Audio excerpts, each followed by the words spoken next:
Louvado seja o nome santo de nosso Senhor e Salvador Jesus Cristo. Vamos falar sobre céu. Não ouvimos muitos sermões sobre céu atualmente. Isso pode até parecer estranho, já que a alegria de todo cristão é refletir sobre estar com o Senhor por toda a eternidade. A promessa do céu está no núcleo maior do evangelho que pregamos. Mas há uma razão pela qual não ouvimos muito sobre este assunto jubiloso. O fato é que a Bíblia não diz muito sobre como o céu é. Jesus nunca se assentou com os discípulos e explicou a glória e a majestade dos céus. Ele realmente disse ao ladrão sobre a cruz: hoje estarás comigo no paraíso, mas não disse como seria. O apóstolo São Paulo se refere ao céu quando fala de ter sido levado ao paraíso. Ele diz que viu e ouviu coisas que abalaram tanto a sua mente que ele não tinha linguagem para as descrever. A ideia que se tem da descrição de Paulo é a de que, mesmo se ele pudesse explicar o que viu, as nossas mentes humanas não conseguiriam compreender. Seja o que for que Paulo tenha testemunhado no céu, isso o impactou de tal maneira que para o resto da vida ele quis ardentemente estar lá no céu. Paulo, ele era grato por sua vida, por seu chamado, pelo seu ministério. Eu creio que ele amava o povo de Deus com paixão, mas ao longo dos seus anos de ministério, o contínuo desejo de Paulo era ir para o lar celestial e estar com o Senhor. O seu coração simplesmente ansiava estar lá. Então, onde é o céu? Não sabemos. Efetivamente sabemos que há um novo céu chegando, assim como uma nova terra. E esse novo planeta não será simplesmente a velha terra refinada pelo fogo, mas algo inteiramente novo.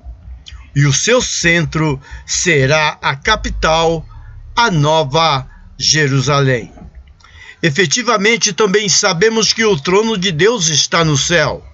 Igualmente, Jesus está lá, como estão os anjos do Senhor, em multidões incontáveis. Ainda mais, Paulo diz que, uma vez estando lá, contemplaremos Jesus face a face. 1 aos Coríntios, versículo 12, capítulo 13. Em resumo, teremos acesso pessoal imediato ao Senhor por toda a eternidade. Amado, se isso apenas fosse todo o céu, seria o suficiente para mim. Evidentemente, aprenderemos coisas que simplesmente não podem ser contidas pela mente humana aqui na Terra. Teremos acesso à mente do próprio Cristo, que é ilimitada.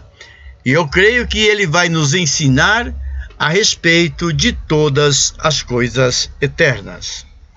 As Escrituras sugerem que o céu não será só para relaxar e não fazer nada, além de ter igreja.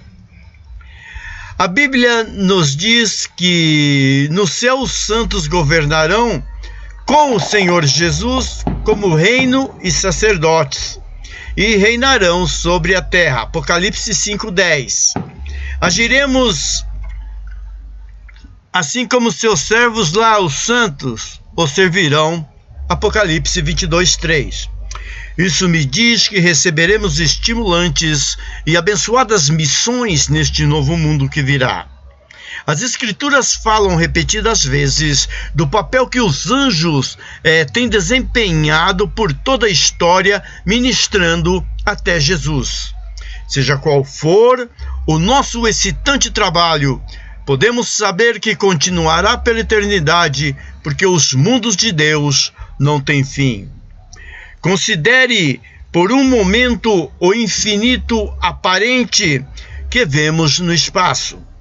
Considera-se que o nosso próprio sistema solar deva ter ao menos cerca de 10 bilhões de quilômetros de diâmetro e é apenas um ponto no universo.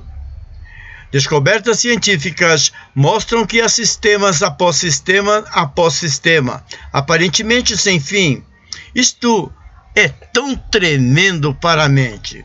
Assim como nosso sistema solar corre através do espaço, girando em torno do Sol, inúmeros outros sistemas estão se movendo um sobre o outro igualmente.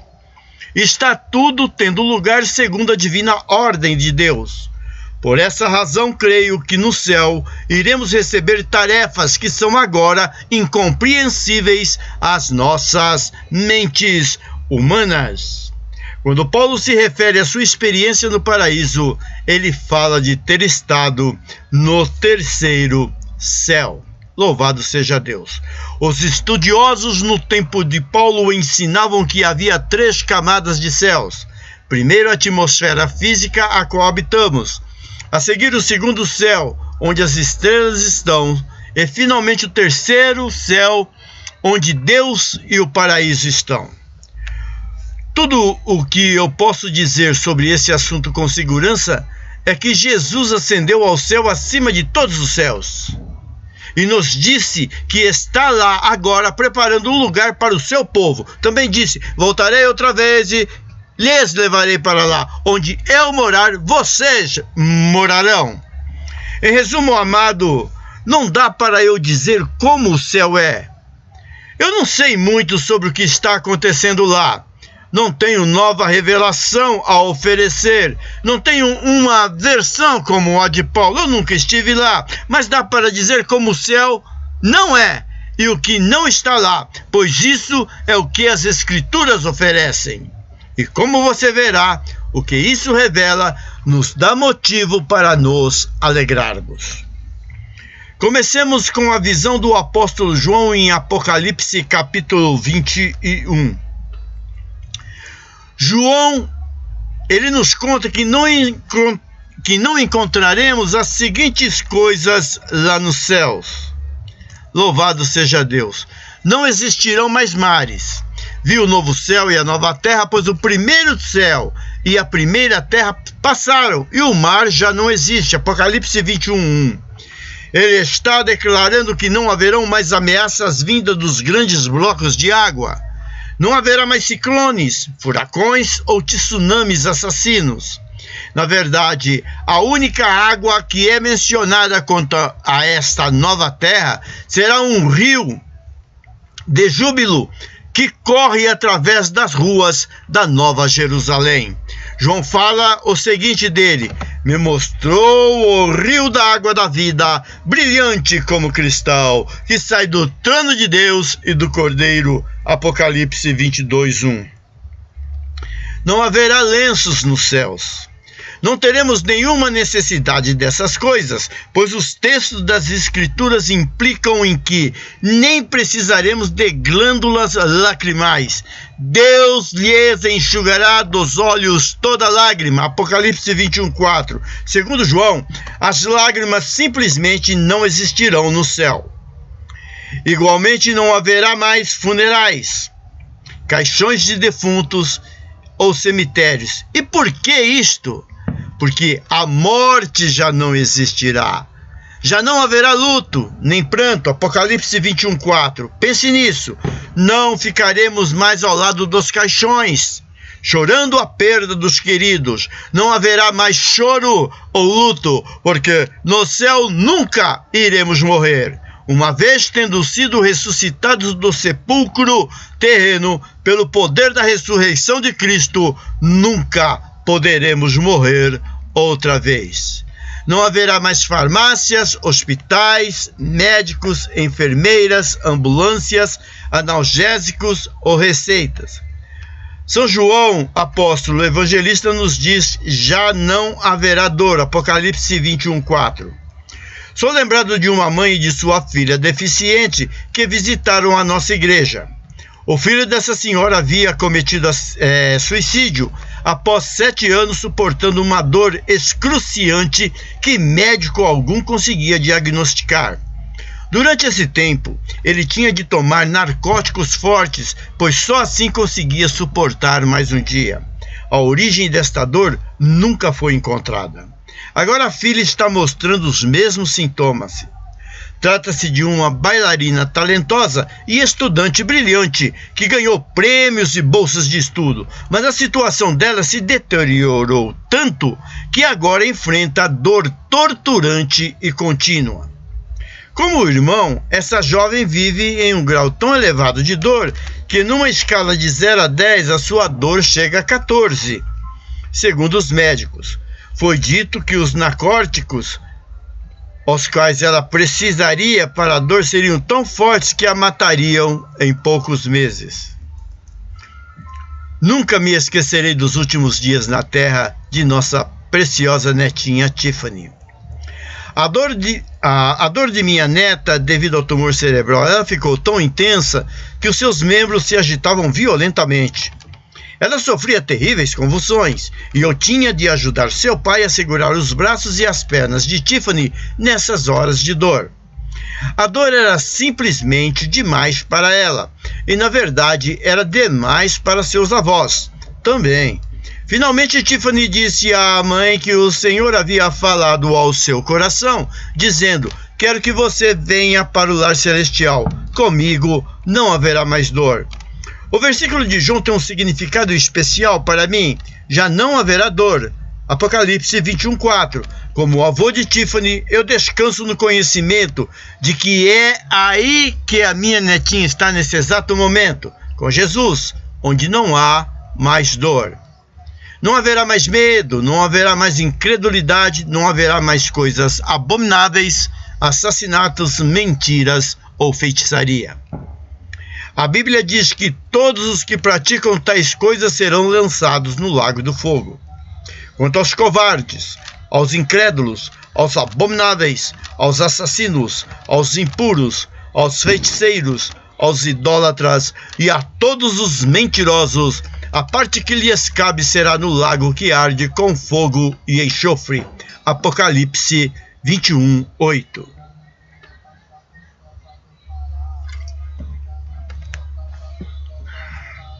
Os jornais noticiaram há algum tempo que um casal de idosos foi encontrado morto em um seu apartamento. Eles ficaram com tanto medo de serem roubados ou atacados que sempre trancavam as portas de casa e vedavam todas as janelas. Estavam tão aterrorizados de medo que faziam isso mesmo durante as terríveis ondas de calor do verão e acabaram se sufocando.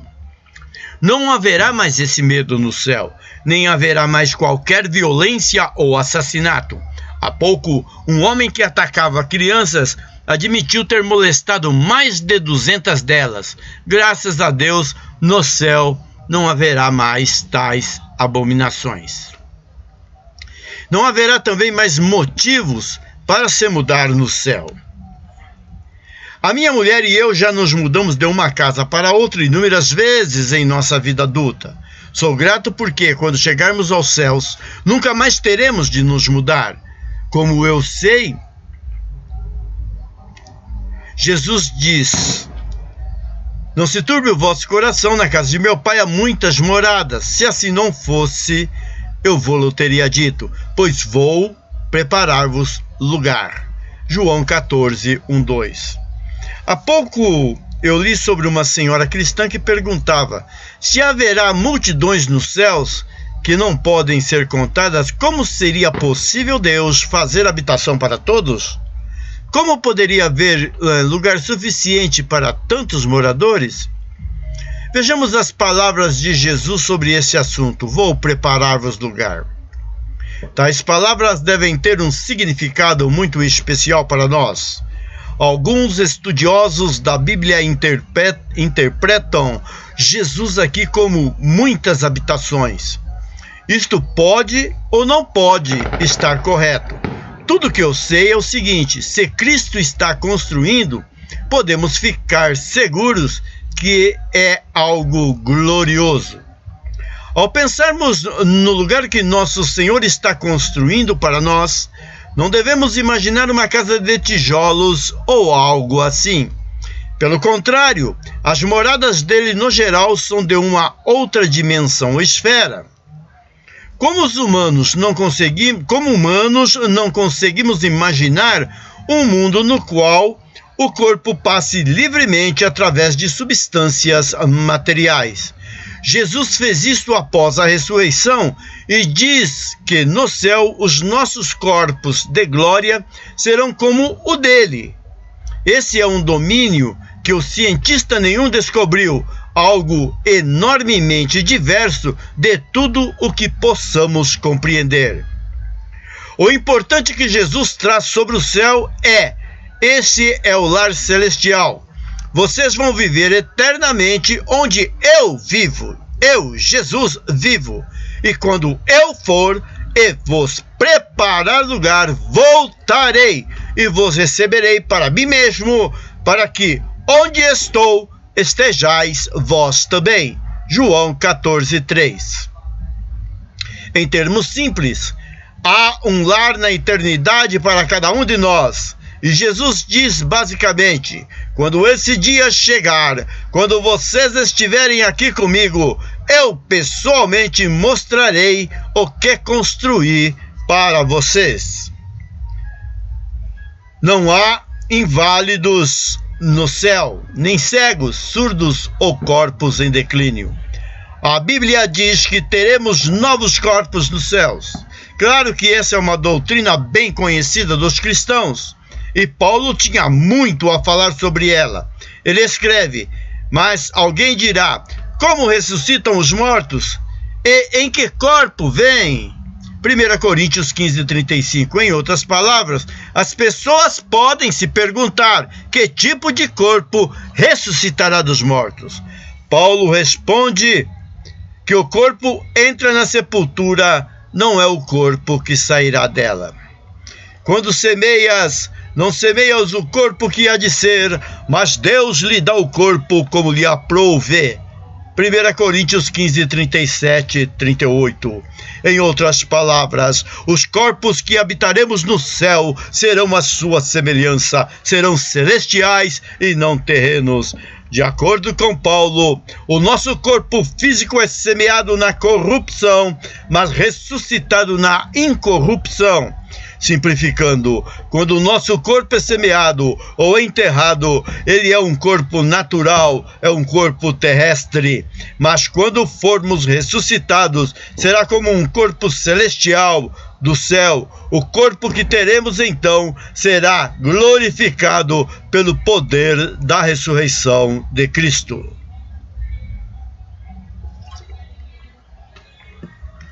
As Escrituras nunca dizem que Deus vai procurar partes perdidas do corpo como membros, um por um dos dentes. Cada poeira de nosso corpo natural é dar um jeito de juntá-los. Pelo contrário, Paulo ensina: a carne e o sangue não podem herdar o reino de Deus. E a seguir acrescenta: num momento, num abrir e fechar de olhos, ou ao ressoar da última trombeta, a trombeta soará, os mortos ressuscitarão incorruptíveis e nós seremos transformados. Apocalipse 15:50-52. Os nossos corpos de glória serão a exata semelhança de Cristo. Naquele dia extraordinário, os túmulos se abrirão. E em seu tremendo poder, o Senhor criará corpos novos e eternos. Esses corpos serão a imagem do santo e do justo e nunca se corromperão. E quando isto acontecer, nós falaremos uma nova língua, que todos iremos compreender. Na verdade, todas as coisas serão feitas novas. O mais eletrizante para mim é o que acontecerá para milhões de crianças mortas ou morrendo, de todas as eras. Em um instante, essas preciosidades serão levantadas com novos corpos. Penso nas crianças cujos corpos foram para a cova devido à doença, ou cujas carnes foram trucidadas em genocídios muito comuns em nossos dias, cujos corpos foram estilhaçados por bombas. Perdão. Também penso em homens e mulheres cujos corpos foram desfeitos e destruídos pela doença. Penso também nos corpos que foram enterrados em caixões vedados. Penso nos mártires de todas as épocas, nos que morreram por meio da tortura, foram mutilados, cerrados ao meio, decapitados, queimados em fogueiras. Todos estes sairão dos túmulos com novos corpos para nunca mais verem a corrupção e a dor. A minha mente tem dificuldades em registrar essas coisas. Contudo, o meu coração se alegra com elas. Não haverá relógios nos céus, pois o tempo não existirá mais. João escreve que um anjo apareceu diante dele de pé sobre o mar e a terra. O anjo então levanta a mão para o céu e, segundo João, jurou por aquele que vive pelos séculos dos séculos, o mesmo que criou o céu, a terra e o mar e tudo quanto neles existe. Já não haverá demora. Apocalipse 10:6. Este é um dos conceitos mais difíceis para eu pôr em minha mente. Chegará um momento quando o próprio tempo será deixado de lado. O tempo não será mais tempo. Imagine isso. Nada de anos, nada de meses ou semanas, nada de mais dias, horas, minutos ou mesmo segundos. Não haverá nada para marcar o tempo, nem a noite, nem a luz do dia, pois Cristo será a luz no paraíso. Um pastor puritano tentou descrever à sua igreja a ausência de limite da eternidade. Disse para que eles não tentassem entender que a eternidade sempre foi e sempre será, sem começo ou fim. Deu-lhes esta ilustração. Visualize a Terra como uma bola de areia, quase 50 mil quilômetros de circunferência. A cada 1000 anos um passarinho voa sobre ela e retira um grão de areia. Quando ele remover o último grão, então a eternidade ela acabou de se iniciar. Em outras palavras, na grande trama da eternidade, o tempo está neste momento fazendo apenas uma breve aparição. Dia virá em que o tempo será totalmente servido ao seu propósito e será abolido. E tudo surpreende demais para que eu possa avaliar. Paulo resume isso com uma admoestação a todo o povo de Deus. Paulo exulta: graças a Deus que nos dá a vitória por intermédio de nosso Senhor Jesus Cristo. 1 Coríntios 15:57. Muitos cristãos citam este versículo diariamente, aplicando-o às suas lutas e tribulações. Mas o contexto no qual Paulo o diz sugere um significado muito mais profundo, muito mais amplo. Só nos 2 versos antes, Paulo declara: tragada foi a morte pela vitória. Onde está, ó morte, a tua vitória? Onde está, ó morte, o teu aguilhão? 1 Coríntios 15:54-55. Paulo estava falando eloquentemente sobre o seu ardente desejo pelos céus. Ele escreve: sabemos que se a nossa casa terrestre desse tabernáculo se desfizer, temos da parte de Deus um edifício, casa não feita por mãos, eterna nos céus. E por isso, neste tabernáculo gememos, aspirando por sermos revestidos da nossa habitação celestial. 2 Coríntios, capítulo 5, versículos 1 e 2. O apóstolo então acrescenta: entretanto, estamos em plena confiança, preferindo deixar o corpo e habitar com o Senhor. 2 Coríntios, capítulo 5, versículo 8. De acordo com Paulo, o céu é o estar na presença do Senhor por toda a eternidade, e uma coisa que devemos desejar em todo o nosso coração.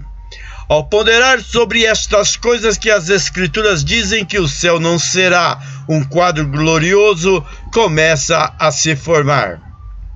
Primeiro imagina a descrição que Jesus fez de um gigantesco encontro, quando os anjos reunirão os seus escolhidos dos 4 ventos de uma a outra extremidade dos céus. Mateus 24:31. Quando todas estas multidões estiverem reunidas, visualizo uma grande marcha de vitória acontecendo nos céus. Quase todo mundo conhece a música When the Saints Go Marching In, quando os santos entrarem marchando. Tente imaginar essa música sendo tocada de forma literal no céu, com milhões de crianças glorificadas cantando Hosanas ao Senhor, do jeito que as crianças cantaram uma vez no templo. Que som de vitória e de louvor será! Multidões de órfãos gritando: Pai, dá para eu ver direitinho o brilho da felicidade do rosto de Jesus, pois dos tais é o reino dos céus, declarou. Então vem todos os mártires. Estes já clamaram por justiça na terra, agora gritam: Santo, Santo, Santo. Imagina os decapitados tocando suas cabeças e dizendo: Estou inteiro de novo. Os que foram cerrados ao meio buscam as marcas da agonia sobre seus corpos, mas não acham nenhuma. E os que foram queimados agora têm corpos inteiros, sem nenhum traço ou cheiro de fumaça. Todos estes estarão dançando com alegria, gritando: vitória, vitória em Jesus. Então vem um poderoso bramido, um som nunca ouvido antes. É a igreja de Jesus Cristo, com multidões de toda nação e tribo. Esse grupo inclui os que foram viciados ou alcoólatras, que eram cegos ou enfermos, que eram pobres, enviuvados ou forçados a mendigar. Visualizo entre eles a empobrecida viúva que finalmente entregou sua moeda no culto quando não tinha mais nada para dar. Talvez tudo isso soe distante ou forçado para você, mas o próprio Paulo testifica sobre isto em todas as suas epístolas. Tenha um ótimo ano de 2017. Seja feliz. Aceite Jesus como seu único e suficiente Salvador. Coloque Cristo em sua vida e tudo mudará. Esta mensagem ela foi proferida pelo pastor David Wilkerson em 30 de abril de 2007, o escritor de A Cruz e o Punhal, aquele que viveu a sua vida na igreja, cuidando daqueles que se perderam pelo mundo das drogas, da substância psicoativa, dominados que eram pelas drogas. David Wilkerson, o criador do Desafio Jovem, que cuida dos adictos, aqueles que se sofregaram nas drogas. Muito obrigado pela sua atenção. Continue neste canal, sempre uma palavra de fé, de esperança, de amor, na busca da paz entre raças, tribos, povos e nações. Instituto Educando para a Paz, Ministério Ecos do Evangelho. Reverendo Capelão Bispo J.C. Pereira. Shalom Adonai. Glórias a Deus das alturas e paz na terra aos homens da boa vontade. É bom estar com vocês.